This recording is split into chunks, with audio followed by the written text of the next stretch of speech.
All right. I don't think this will pick back up to the same stream.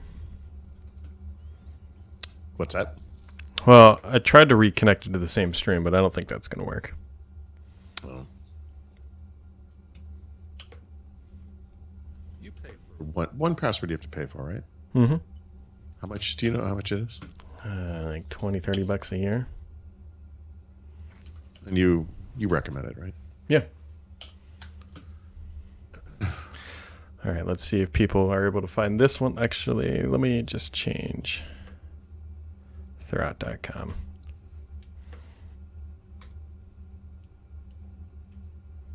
And just see if the cookie crumbles.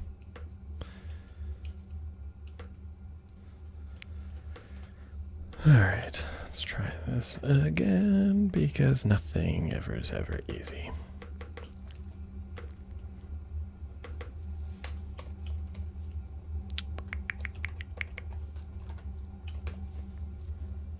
All right, that's updated.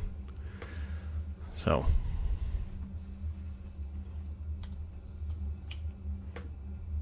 Right, Greg. Can you hear Paul? Paul say something? Anything? Literally? I used to use LastPass as well. In fact, I'm reasonably positive that I paid for it for some time. Well, nobody's complaining they didn't hear you yet. So yes. Okay, Greg says he can hear you, so that means if it's not working, it's his fault and not mine. Wow.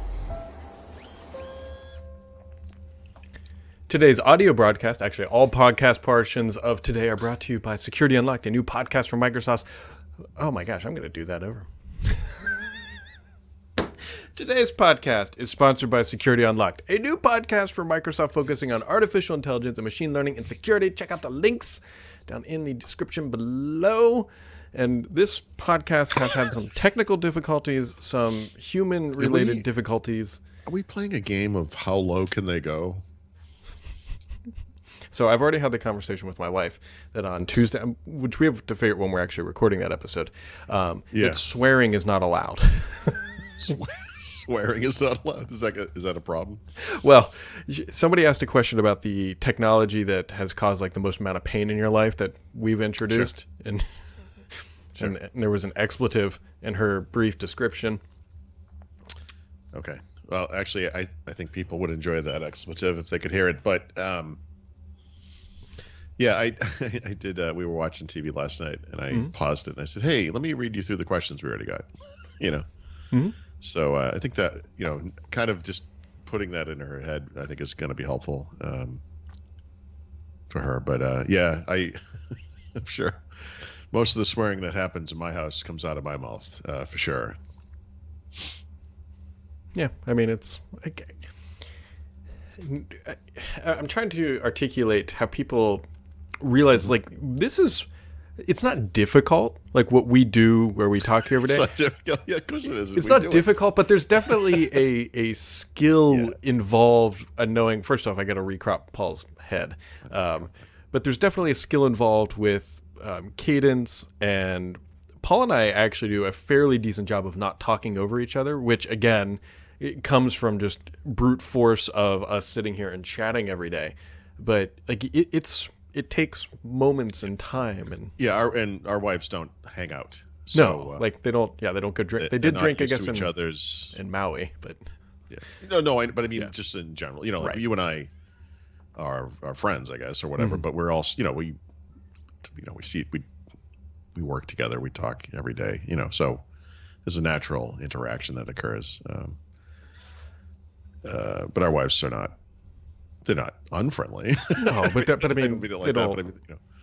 And for people who are curious about really like the sausage is made, like the actual details, I pay attention. I know we like hamstring this podcast together, but now I'm annoyed because when I switched to Paul, it kind of you like bounce and float around. Like it was never a perfectly smooth transition, but now it's like really rough, and so I got to rebuild this. Thank you, XSplit, for failing that. Well, it seems like this happens every once in a while, Yeah.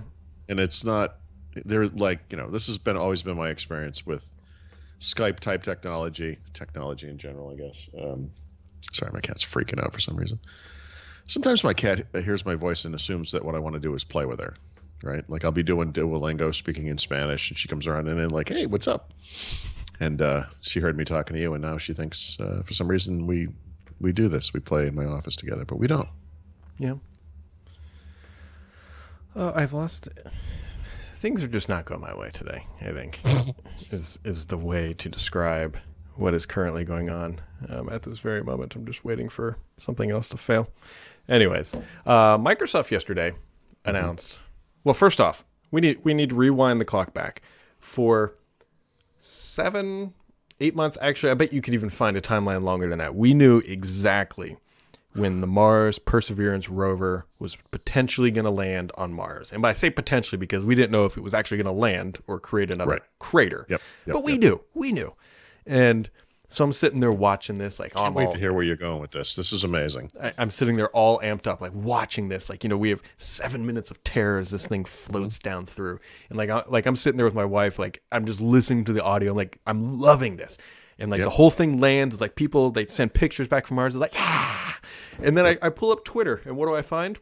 Microsoft announced a new version of Office Perpetual, and they're cutting LTSC timelines from 10 to 5 years. They chose when the rover was landing to announce that. See, that's not where I thought you were going with this. Interesting. Yeah. Okay. Anyways. So, Office 2021. Yeah, they knew the world wouldn't be watching. Office 2021 coming later this fall. If you heard a squawking sound, that was my cat being airlifted into the next room by my foot. It's like, just get in front of me. I can't grab you while I'm doing the pie. There you are. Boom. 3 points. This anyway, is the epitome of a live podcast. Yeah. What I thought you were going to say was Microsoft has known for the same number of months that 21H1 was going to be a minor release. Why could they have just told us then and then landed it on this day? Yeah. Which is also a fair point, but yeah. Okay. Yeah. But, so, I mean, the perpetual license stuff, it's obviously it's on the way out, right? Everyone understands this. I think they do it because it's a requirement, because there's always going to be that very small handful of customers that says, look, these machines are not connected to the internet. I need a version of Office that will run on that. And I think it will stick around forever. Now, yes, but they want to make it as undesirable as possible. Right. And, it's sort of like what LastPass just did with the free version of the service. Like, well, how do we make this so nobody wants this then? Right. And, because they want their customers over on the subscription version, right? Yeah. So, yeah, I don't know. Yeah. And then the other big announcement was the LTSC, the long-term servicing channel, was historically, up until the Mars rover landed, 10 years. This is the milestone. Yeah, and now that they put the third, this is the third rover, right? Opportunity, what was the other one? Spirit, isn't it? I thought it was fourth one. It might be the fourth one. Yes, I think you're right, because they had a really small one, but this is like the same. Like they landed like a Honda Accord on the planet. Like it's not like a Surface Book 3 size thing. Like this thing is huge. I think it's the third iteration of like that style. Of rover. This is like throwing a snowball at a distant target, except you have to add in the gravity of planets and the distance of things and so forth. It's, and then the fact that they showed the ellipses that they had used for previous landing sites, and they're getting these things like they're not just throwing a snowball, like they're now throwing darts and like hitting like one of the center two rings on the dartboard at this point from that distance. There's also the kind of a terrain difficulty aspect to it as well. They're not just launching it into a flat desert space or whatever. Right.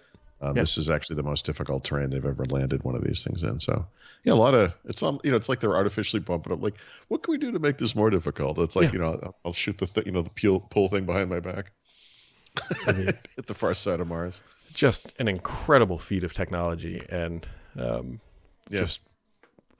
find this stuff to be awe-inspiring. I've always I think we're the same on this. It's amazing. It's amazing. Yeah, and then. On the same vein, just because I enunciate a lot of times that I don't watch a lot of TV, but my wife and I are watching another series, Paul, and it's on Apple. Can't wait to hear what it is. It's on Apple. It's on Apple. Yeah. Is it For All of Mankind? It is, because this is like the natural evolution from we watched The Right Stuff, which was on Disney. And then my wife watched some other series by herself, but it was like some government related show. It was a drama. It was like on Apple. No, I don't know what it was on. It might have been Netflix, Hulu, whatever. And it was like government related stuff, and like the Senate and the president and all that. And then I saw For All Mankind. House of Cards, almost certainly. It might be House of Cards. Yeah, actually, I think that's, or it might have been Designated Survivor. I don't know. Or it could have been Veep, which would be hilarious. Yeah. Anyways, and then I looked at the description of For All Mankind, and they do a really good job of blending like real stuff, like what really happened, and then branching off their own narrative from it. And it's we both dig it. So it's a great show. Yeah, you love it. I just found this out randomly. I think it was on Twitter, maybe in the comments. Someone mentioned that the second season just debuted maybe last night or yesterday. Oh, was it? So here's the thing. Yeah, here's what I don't know. Yeah. Because we went back to we watched the show Servant on Apple TV Plus, which we liked. Second season just launched. We're like, nice. Just happened to catch it, so we were looking for a new show, and I'm like, hey, Servant's back. I'm like, great, we'll watch that, no problem. So 8:00, we watch Servant, whatever the episode ends, and I'm like, where's the next one? Oh, come on. They're doing it where it comes out like once a week. So we were like, so now we're just gonna wait 2 months or whatever it is, and so because we want to watch the whole thing at once. So I don't know they must do everything the same, I guess. So For All Mankind, what you probably have is all of season 1 plus one episode of season 2 or something. I'm guessing. So I don't know how you watch things, but you might want to just, you can binge watch the first season, obviously. So we typically will only watch one episode at a time. Like we won't sit down, and at least we haven't yet. Yeah, but you watch them maybe not every single night, but yeah, we've watched a couple nights in a row, I would say. Yeah. And so I think we're on 6. I think there's 10 in the first season. I don't remember. So it's a good show. Yeah. So you know what else is a good show, Paul? Yes, I do.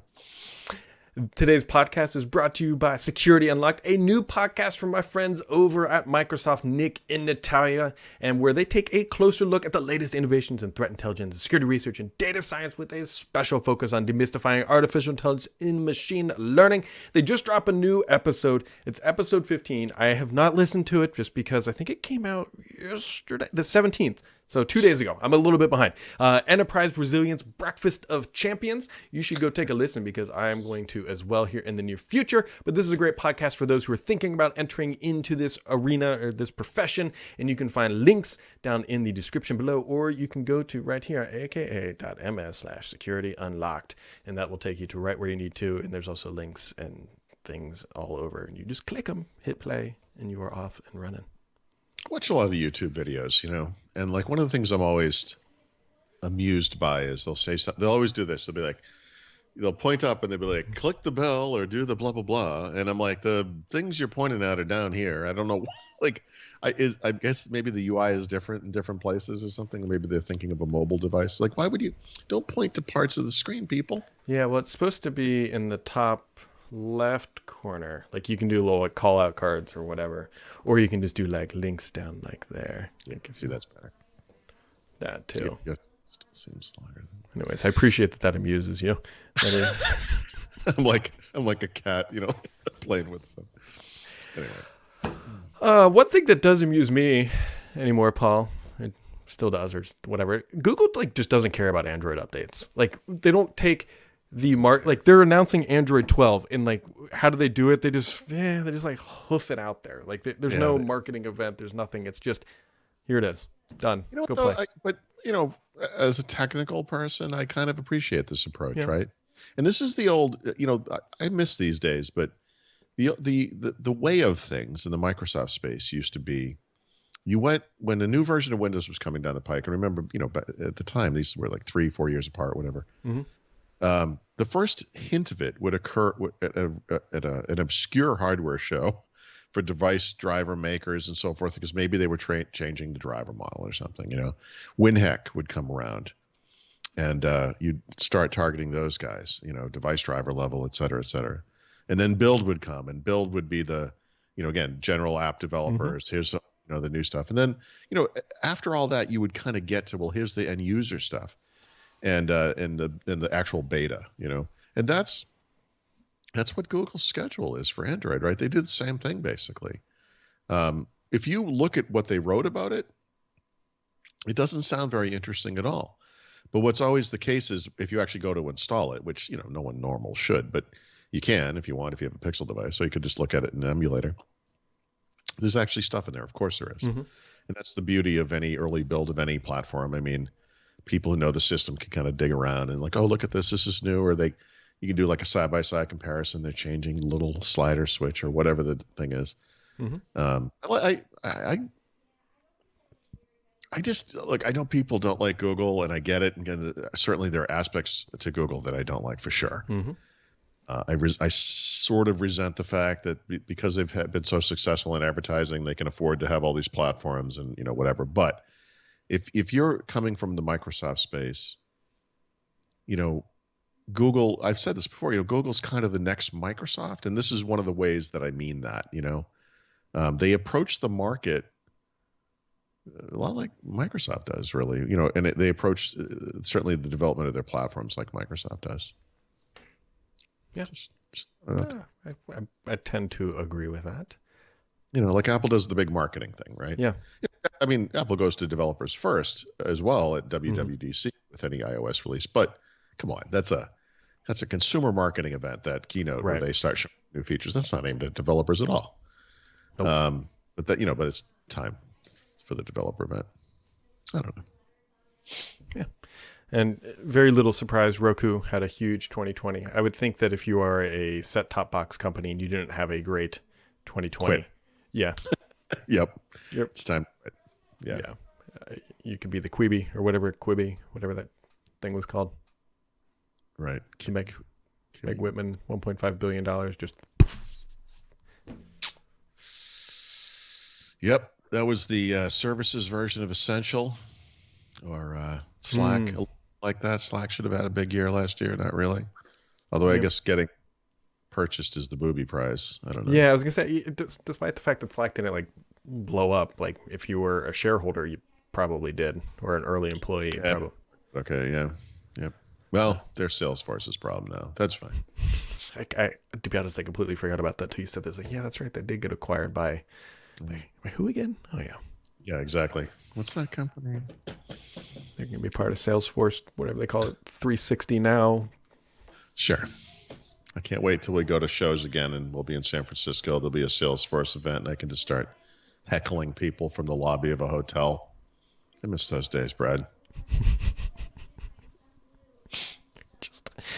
Anyways, we haven't been to San Francisco in a while because they moved. Build used to be there, and now it's or not. Was it Build? Yeah, it was Build, and now Build's back in Seattle, and Ignite is wherever Ignite wants to be. Belongs in Seattle. I'm kind of glad they did that, but then again, San Francisco is a kind of a hit or miss thing. There are aspects of San Francisco I love, but there are definitely problems. The homeless people and all that stuff. But yeah, what else? And the developers. Freaking hate those people. I don't know. You got anything going on this weekend? Nope. Good. How about you? I think my daughter's going to go ride a horse because we didn't have it last week because it was too cold, and apparently this week it's fine. I don't know. And then it's supposed to be somewhat decently warm, and I don't know if all this snow is going to melt or not, but it's snowing right now. Is it? Yeah. I told you this. I drove to the gym yesterday. Did this come up? No, maybe this happened afterwards. Yeah, I guess it was afterwards. I drove to the gym like an idiot yesterday because they texted everyone to say they were going to open at 10. And I waited till 10. I went. It was closed. And it was treacherous out. And it was one of those things. I'm halfway there, and I'm like, why am I driving my car in this? This is stupid. And then I got there, and it was closed. You guys, seriously. No, there's always tomorrow. Well, I went today, but I mean, or whatever. The roads are still good. I got to say, I don't know how to explain it. That really bad storm. Mm-hmm. Actually, I wouldn't have driven in that. One of the earliest storms, it looked terrible up, but the roads were fine. But the light snow, for some reason, the roads are awful. Yeah, it's probably because they're already cold. Yeah. Much like yourself. Anyways, today's podcast is brought to you by Security Unlocked. You can find links down in the description below or go directly to their site at securityunlockedpodcast.com.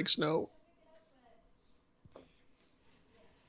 I was telling my wife, we're going to want to grab shovels and like dig down the giant hills that were created by the plows, because those things are going to be there till like July.